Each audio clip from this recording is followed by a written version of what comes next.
जय श्री राम भक्तों भक्तों स्वागत है आपका हमारा चैनल देववाणी में। भक्तों, आपको हमारी कथाएं कैसी लगती हैं हमें कमेंट करके ज़रूर बताएं और हमारे चैनल को अधिक से अधिक सब्सक्राइब करें। तो चलिए शुरू करते हैं आज की कथा। जय श्री राम भक्तों। आज की कथा है चतुर औरत, तीन अंधे और ब्राह्मण। आइए कथा श्रवण करें। बहुत समय पहले की बात है।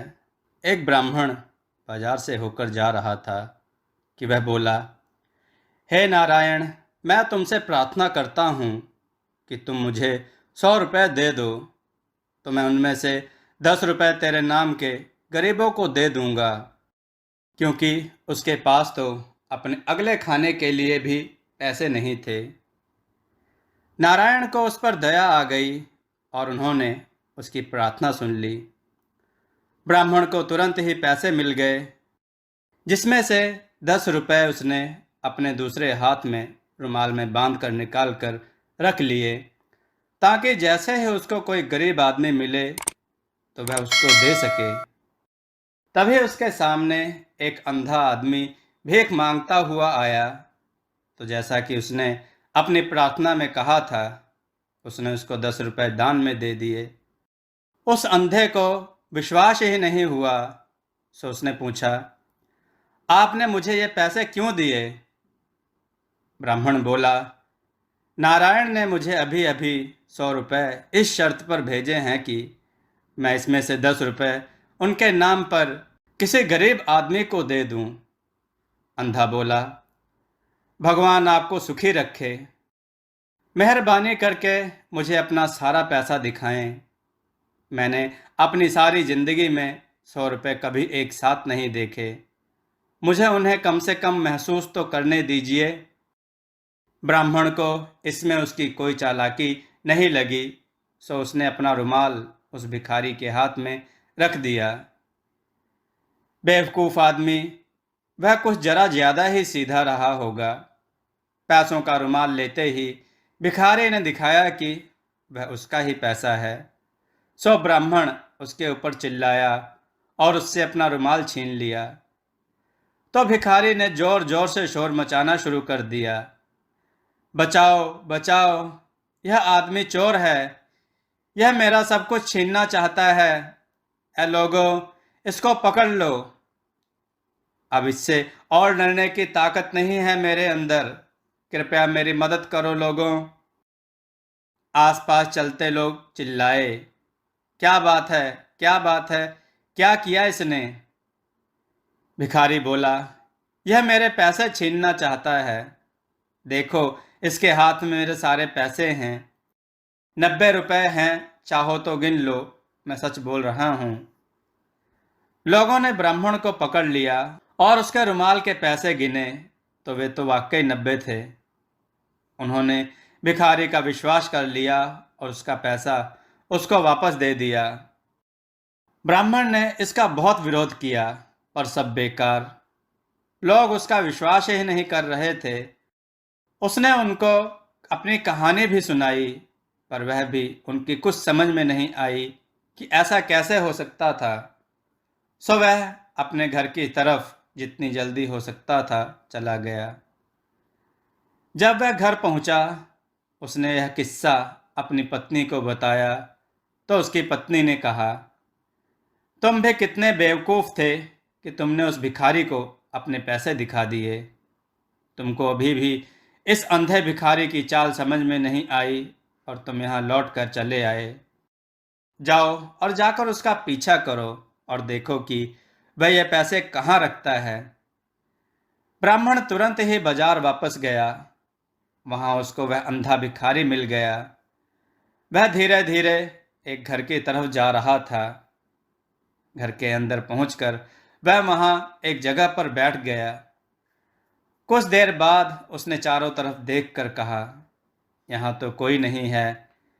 फिर भी यह यकीन करने के लिए कि वहाँ कोई नहीं था, उसने अपनी डंडी को अपने चारों तरफ मारा और फिर बोला, हाँ, यहाँ कोई नहीं है, यह जगह सुरक्षित है। फिर वह घर के एक कोने में गया। वहाँ पहुंचकर उसने जमीन से थोड़ी सी मिट्टी हटाई और ब्राह्मण से लिए हुए 100 रुपये नीचे रखे एक मिट्टी के बर्तन में रख दिए जो उसने वहां छिपाकर रखा था। फिर वह बोला, भगवान का लाख लाख शुक्र है, सुबह मेरे पास केवल 1000 रुपये ही थे, पर अब मेरे पास 1100 रुपये हैं। भगवान का बहुत बहुत धन्यवाद। जब ब्राह्मण ने भिखारी के यह शब्द सुने तो वह बहुत खुश हुआ। यह करके भिखारी घर के बाहर निकल आया। जैसे ही वह घर के बाहर निकला तो ब्राह्मण घर के अंदर गया, वहां से वह मिट्टी का बर्तन निकाला और उसे अपने घर ले गया। जब वह घर पर पहुंचा तो उसकी पत्नी ने उसकी बहुत तारीफ की और उसको फिर से उस अंधे भिखारी के पीछे पीछे जाने के लिए कहा, जाओ और देख कर आओ कि वह आगे क्या करता है। ब्राह्मण फिर चला गया। अगले दिन सारा दिन वह उस भिखारी के पीछे पीछे घूमता रहा। उस दिन भी शाम को उसने अपने आप को घर में पाया। वह भिखारी उस दिन की तरह से आज भी कुछ पैसे जो उसने उस दिन कमाए थे वहां जमा करने गया था। जब उस अंधे आदमी को उसके पैसे वाला मिट्टी का बर्तन धरती में गड़ा नहीं मिला तो वह बहुत दुखी हुआ। वह बेचारा अपना चेहरा और छाती पीट पीट कर रोने लगा। इस सब से उसने इतना शोर मचाया कि वहां का मुखिया जो कि अंधा था वहां पहुंच गया। यह कौन रो रहा है? मुखिया ने जोर से पूछा। मुखिया बहुत ही चालाक था। मुखिया ने भिखारी से पूछा, यहां तुम यह क्या कर रहे हो? सबको परेशान कर रहे हो और घर की जमीन भी खराब कर रहे हो। चले जाओ यहां से। तुम हमारे घर में यह मिट्टी खोद कर हमारे घर की जमीन को नष्ट कर रहे हो। यहां से तुम तुरंत चले जाओ, वरना मैं अभी लोगों को बुला लूंगा और तुमको अपने इस व्यवहार पर पछताना पड़ेगा। भिखारी बोला, मालिक, मेरे पास जो कुछ भी था मेरा वह सब लूट कर ले गए। यहाँ कोई चोर आया और मेरा सारा पैसा निकाल कर ले गया। मैं क्या करूं? मैं क्या करूं? मुखिया बोला, तुम तो बहुत ही बड़े बेवकूफ़ हो। यह रोना धोना बंद करो और इस घटना से अपने अच्छे भविष्य के बारे में सीखो। किसी ने कभी क्या यह भी सुना है कि कोई अपने 1100 रुपये एक मिट्टी के बर्तन में रखकर इस जमीन में दबाएगा जहां आम लोगों का आना जाना है? अगर तुमने ऐसा ही किया होता जैसा कि मैंने किया तो तुम्हारे साथ यह ना हुआ होता, तुम्हारे पैसे सुरक्षित होते। गरीब भिखारी ने पूछा, तुम कैसे करते हो? मुखिया बोला, मेरे पास एक बहुत बड़ी खोखली डंडी है। मैं अपना सारा पैसा उसी डंडी में रखता हूँ और वह डंडी में हमेशा अपने पास रखता हूँ। देखो, यह यहाँ है। कहकर उसने डंडी उसके पैर पर मारी।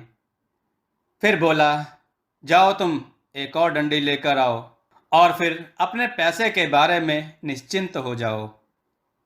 यह सुनकर ब्राह्मण ने अंधे मुखिया की तरफ इस तरह से ध्यान से देखा जैसे वह उसका पैसा भी ले लेगा। सो उसने एक बड़ी डंडी ली, उसको खोखला किया और उसको मुखिया की डंडी जैसा बना दिया। जैसे ही उसने यह कर लिया और फिर जैसे ही उसको मौका मिला उसने मुखिया की डंडी से अपनी डंडी बदल ली। मुखिया जब भी भगवान से प्रार्थना करता था तो वह अपनी डंडी जमीन पर रख देता था, और क्योंकि वह अपनी प्रार्थना दिन में कई बार करता था इसलिए ब्राह्मण को यह मौका ढूंढने में बहुत देर इंतजार नहीं करना पड़ा। ब्राह्मण की पत्नी ने जब यह सुना और बहुत सारे पैसे देखे तो वह तो बहुत खुश हुई।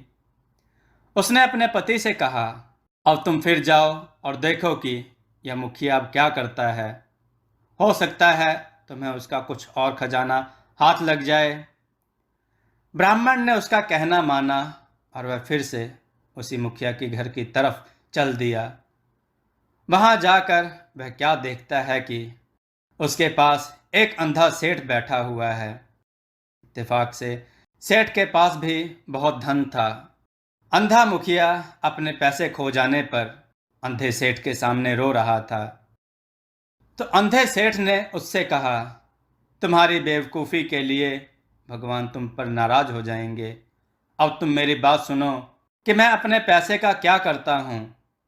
मैं अपना सारा पैसा अपने कपड़ों में सिल कर रखता हूँ। वहाँ से मेरा पैसा कौन ले सकता है। मेरी सलाह मानो, तुम भी ऐसा ही किया करो। जब ब्राह्मण ने अंधे सेठ के ये शब्द सुने तो वह तुरंत ही वहाँ से भाग गया और मधुमक्खियों से भरा एक छत्ता खरीद लाया और उसने एक मिट्टी के बर्तन की तली में लगा दिया। छत्ते के ऊपर उसने काफ़ी सारा शहद रख दिया। इतना करके वह हंसा और बोला, उसको डराने के लिए इतना काफ़ी है। फिर उसने अपना वेश बनाया और अंधे सेठ को वह मिट्टी का शहद से भरा बर्तन देने के लिए उसके घर की तरफ चल दिया। उसके घर जाकर उसने उसको वह बर्तन भेंट में दिया। अंधा सेठ शहद से भरा बर्तन पाकर बहुत खुश हुआ। उसने उसको आशीर्वाद दिया। बर्तन देखकर ब्राह्मण वहां से चला आया, पर वह अपने घर नहीं आया।